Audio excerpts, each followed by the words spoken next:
Ya sayang, ini kan kamu mumpung di sini nih. Coba deh kamu mau tanya apa gitu, aku kasih kesempatan ke Habib sama Ustadz. Coba deh. Nanya sama Habib kali ya. Baik, silakan. Izin Ustazah. nanya ya Habib ya. Baik, Habib baik. emang bener ya kalau mau jadi ayah itu ayah yang diingat sama anaknya, yang dicintai, yang disayangi dan memang harus menjadi ayah yang siap-siap dengerin keluhan, dengerin cerita, harus 24 jam gitu Habib ya. Ya, silakan Baik. Habib dijawab dalam tausiah. Izin Ustadz Maulana, Ustadz Syam. Iya, jadi Mbak Ria dan juga Mas Ryan, ya, dan juga para pemirsa yang dimuliakan Allah. Tadi pertanyaannya, apakah kalau misalnya kita jadi orang tua, itu harus siap dengerin keluhan anak dan sebagainya. Ada contoh di dalam Al-Quran. Salah satunya ketika kita berdiskusi dengan anak kita, baik dia masih kecil atau sudah remaja, itu hendaklah dengan kelembutan, dengan halus, dengan lembut. Salah satu contoh misalnya salah seorang yang soleh namanya Luqman Al-Hakim. Di surah ke-31, nama surahnya pun surah Luqman.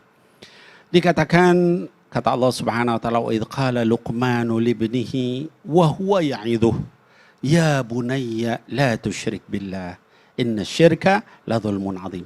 Coba kita perhatikan di sini.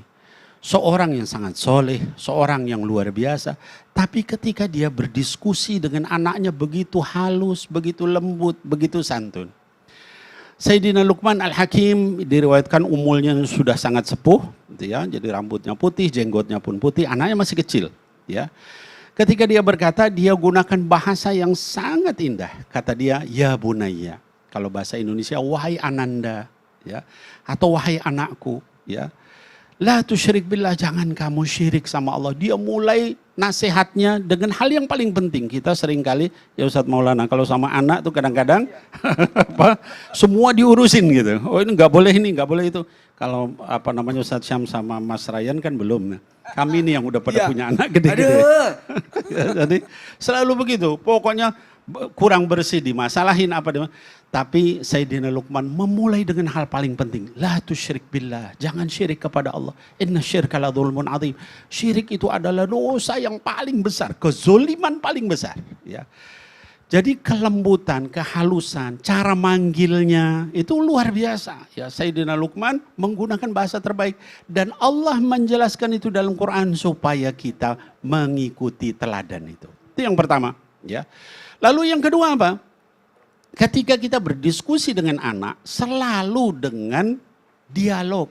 Jangan monolog terus, jangan perintah. Gak boleh ini, gak boleh itu. Jangan ini, jangan itu. Itu membuat anak tidak dewasa. Ya. Gunakan dialog. Saya berikan satu contoh. Nabi juga, ya di dalam Quran, ya seorang nabi yang saleh, yaitu Sayyidina Ibrahim alaihissalam. Nabi Ibrahim itu diperintahkan sama Allah. Ingat nih, diperintahkan sama Allah untuk menyembelih anaknya. Ya. Tapi ketika turun perintah itu, beliau mengajak dialog kepada anaknya. Padahal dia bisa aja, ini perintah Allah, kamu sini, saya sembelih. Ini perintah Allah loh, kalau enggak durhaka kamu. Enggak begitu Sayyidina Ibrahim. Kata Sayyidina Ibrahim dan dialognya diabadikan juga dalam Quran. Kata beliau, apa namanya, ya bunayya inni ara fil manam anni atbahuka fandur madza tara. Ya Allah, indah sekali kata-kata. Ya bunayya, wahai ananda, ya, wahai anakku sayang, ya.